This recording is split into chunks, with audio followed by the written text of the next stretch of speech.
Hello guys, मेरा नाम महेंद्र सिंह है और मैं आज आपको नेक्स्ट इस वीडियो के अंदर इंस्टॉलेशन करके दिखाऊंगा कैसे वी सेंटर हम डिप्लॉय करते हैं। बट वी सेंटर की डिप्लॉयमेंट करने और ESXi सर्वर की डिप्लॉयमेंट करने से पहले हमें अपना नेटवर्क प्रॉपर तरीके से कन्फिगर करना होगा।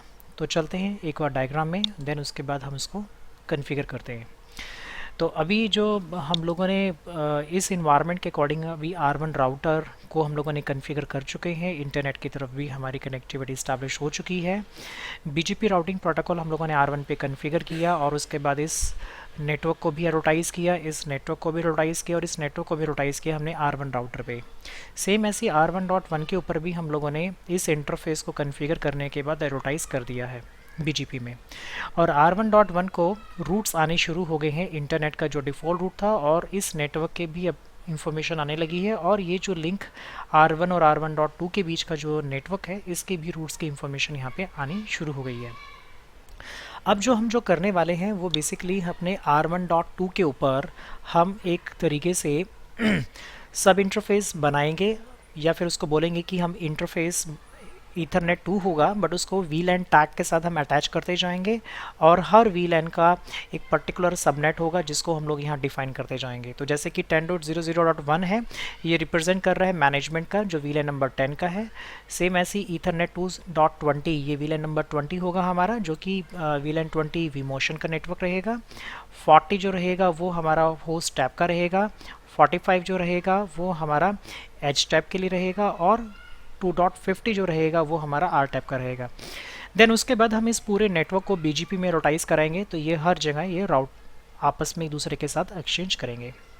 तो इसको करने से पहले मैं आपको ये दिखा भी देता हूँ कि मैंने 2 VMs इसमें डिप्लॉय की हुई हैं, और वो VMs हमारे इस नेटवर्क में कुछ इस तरीके से हैं कि अभी जो एग्जिस्टिंग जो सर्वर है वो ESXi सर्वर नंबर 3 है, और उसके ऊपर हम लोगों ने एक R1 राउटर हमने यहाँ पे इस पर कन्फिगर किया था लास्ट टाइम। देन उसके बाद फिर मैंने ESXi सर्वर 1 के ऊपर मैंने ये 2 राउटर की वाइवोज राउटर की दोनों यहाँ पर वर्चुअल मशीन्स क्रिएट की हैं, और इन वर्चुअल मशीन्स को मैंने कन्फिगरेशन भी प्रोवाइड की है। सेम जैसे कि हम लोगों ने R1.1 में किया था, वैसे ही मैंने R1.1 और R1.2 में भी कन्फिगर किया है। तो मैं आपको एक बार इसकी रनिंग कॉन्फ़िग दिखा देता हूँ R.1.1 की और R1.2 की। तो देन उसके बाद हम इसके कॉन्फ़िगरेशन को आगे स्टार्ट करेंगे। तो सबसे पहले मैं अपने वी सेंटर सर्वर में लॉगिन ले लेता हूँ। तो वी सेंटर सर्वर में 2.30 है जिसके ऊपर हमने R1 लास्ट टाइम कॉन्फ़िगर किया था। उसके बाद ये नेक्स्ट सर्वर है जिसके ऊपर मैंने R1.11 और R1.12 कॉन्फ़िगर किया है। तो R1.1 की अगर कॉन्फ़िगरेशन देखें तो इसमें मैंने काफ़ी सारे पोर्ट्स ऐड किए हैं जो आगे जाकर फेडरेशन इन्वायरमेंट के लिए मुझे रिक्वायरमेंट होगी, और उसके अकॉर्डिंगली हम अपने कस्टमाइज़ भी कर सकते हैं। तो एडिट सेटिंग्स में जाऊंगा और मैं आपको दिखा देता हूँ इसकी कॉन्फ़िगरेशन क्या है। इसकी कॉन्फ़िगरेशन अगर हम यहाँ देखें तो ये सारे पोर्ट्स इसके ट्रंक पोर्ट पे इसको डिफाइन किया गया है। जैसे कि लास्ट टाइम मैंने आप लोगों को बताया था कि ट्रंक पोर्ट हमारा सारी VLAN इस पर पास किए हुए हैं, क्योंकि अभी जो हम लोग कॉन्फ़िगरेशन करेंगे मल्टीपल VLANs होंगे और हर सारे VLAN को हम लोग VLAN टैग से पास करेंगे। तो यहाँ पे भी हम लोग चलते हैं दूसरे राउटर पे उसकी सेटिंग्स पे, तो यहाँ पे भी आपको सेम यही कॉन्फ़िगरेशन देखने को मिलेगी, जो कि फिज़िकली इसके जितने भी पोर्ट्स हैं वो सारे के सारे नेस्टेड ट्रंक में आपको यहाँ पे कम्प्लीटली नज़र आएंगे। उसके बाद हम लोग R1.11, R.1.1 और R1.2 पे लॉगिन करेंगे। तो मैं MobiX एप्लीकेशन में जाता हूँ, R1.1 पे क्लिक करता हूँ और यहाँ पे मैं आपको कॉन्फ़िगरेशन दिखाता हूँ। तो सबसे पहले हम लोग राउटर 1 की बात करेंगे। राउटर 1 हमारा बेसिकली ये वाला राउटर है जिसको हमने 10.0.5 का 146/28 एक IP असाइन किया है। तो इसकी कॉन्फ़िगरेशन हम चेक करते हैं पहले। तो शो कॉन्फ़िगर हम पहले करेंगे, then run show interface enter press करेंगे। तो आपको यहाँ पे नज़र आएगा कि यहाँ पे जो ईथरनेट इंटरफेस है ये एक मैनेजमेंट पोर्ट है, और उसके बाद सीधा हमारे पास 10.0.5.146 का एक IP है जो R1.1 से R.1 की तरफ लिंक जा रहा है। उसके बाद हम लोग यहाँ पे चेक करेंगे कि इसकी कॉन्फ़िगरेशन में BGP कैसे हम लोगों ने किया है। तो रन शो, देन उसके बाद कॉन्फ़िगरेशन लिख के एंटर प्रेस करेंगे, हम स्पेस बार इस्तेमाल करेंगे। स्पेस बार जैसे ही प्रेस करोगे नीचे आओगे, प्रोटोकॉल हमारा BGP है, 65116 हमारा ऑटोनॉमी सिस्टम है।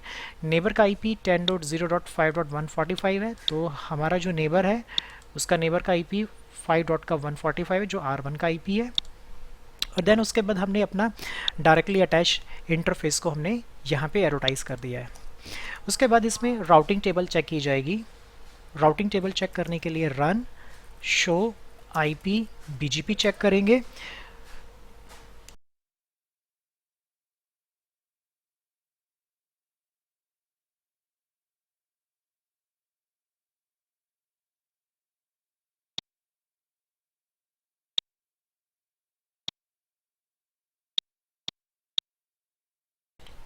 यहाँ पर आपको देखने को मिलेगा कि यहाँ की राउटिंग टेबल के अंदर 00.0 ये डिफ़ॉल्ट रूट हमें लर्न हो रहा है R1 राउटर से।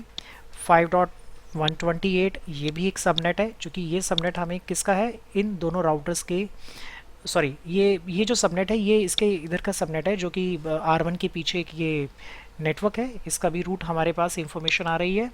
देन उसके बाद 10.0.5.144 जो कि डायरेक्टली अटैच है, और एक और रूट हमें मिला है 10.0.5.160, ये भी हमें रूट जो मिल रहा है ये इस वाले सबनेट का है जो कि इन दोनों के बीच का लिंक कनेक्टेड है।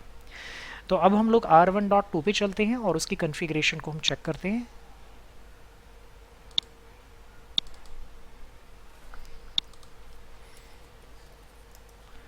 यहाँ पे सबसे पहले हम लोग कॉन्फ़िगर मोड में जाएंगे। कॉन्फ़िगर मोड में जाने के बाद रन शो, देन उसके बाद इंटरफेस प्रेस करेंगे तो हमें यहाँ पर नज़र आएगा कि इसका IP एड्रेस 5.162 यहाँ पे नज़र आ रहा है, और 1.53 ये मैनेजमेंट IP है जो कि हम लोग SSH जो कर रहे हैं इस IP के थ्रू कर रहे हैं, और ये जो IP है 162 ये बेसिकली हमारा एक इस R1.2 का एक ईथरनेट 4 का एक IP एड्रेस है। उसके बाद हमें यहाँ पर कॉन्फ़िगरेशन करनी है। कॉन्फ़िगरेशन करने का जो मेथड रहेगा हमारा, उसमें सबसे पहले हम लोगों को इसमें एक इंटरफेस पे जाना होगा। तो इंटरफेस पे जाने के लिए कमांड होगी सेट इंटरफेस ईथरनेट ETH, हमारा जो पोर्ट है वो 2 रहेगा। देन उसके बाद हम इसके अंदर VLAN टैग करेंगे। तो वर्चुअल लोकल एरिया नेटवर्क जो VLAN ID होती है उसको हम VID कहते हैं, VIF कहते हैं, और यहाँ पे इसको VIF के नाम से रिप्रेजेंट करेंगे। किस नंबर की VLAN ID हम रखना चाहते हैं, VLAN नंबर 10। मैं थोड़ा सा इसको स्लाइटली साइड में कर लेता हूँ क्योंकि हमारी जो कॉन्फ़िगरेशन हम इसको फॉलो करेंगे। उसके बाद हमारे यहाँ पे इसमें एड्रेस कमांड आएगा, और देन उसके बाद 10.0.1.1/24।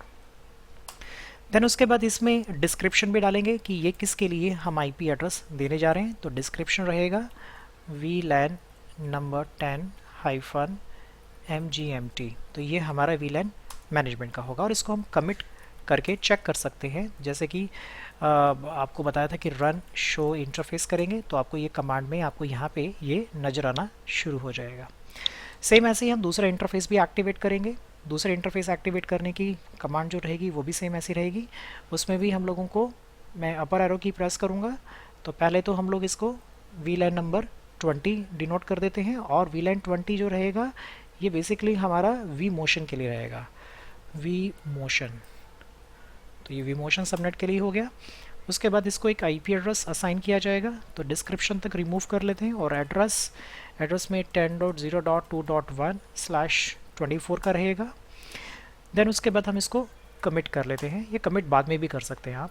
तो नेक्स्ट जो रहेगा हमारा VLAN नंबर 40 होगा, और 40 के अंदर हमारा लास्ट वाले में हम लोगों ने VLAN 10 लिखा है, उसको भी मॉडिफाई कर लेते हैं इसके बाद। तो यहाँ पे VLAN 40, और ये रहेगा होस्ट टैब,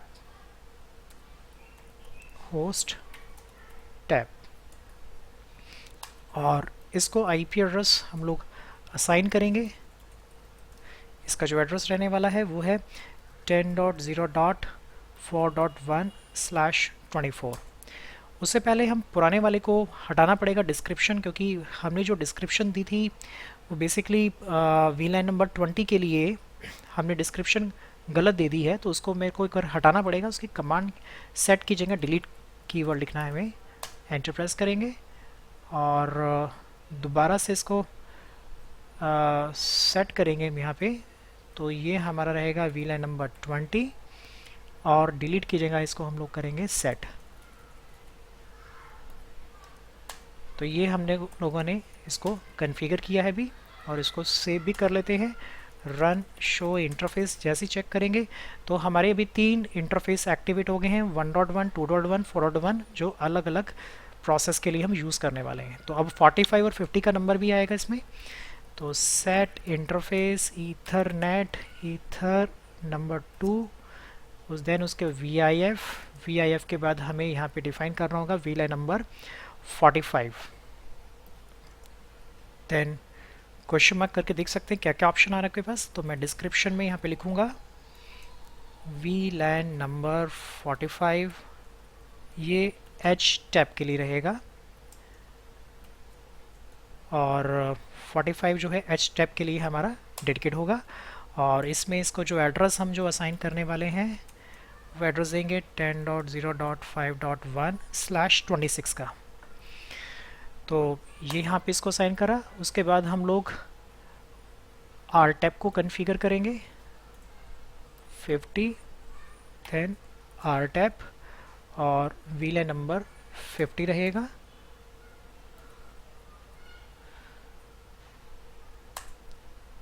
और इसका जो एड्रेस रहने वाला है वो भी हमारा 10.0.5.65/26 रहेगा।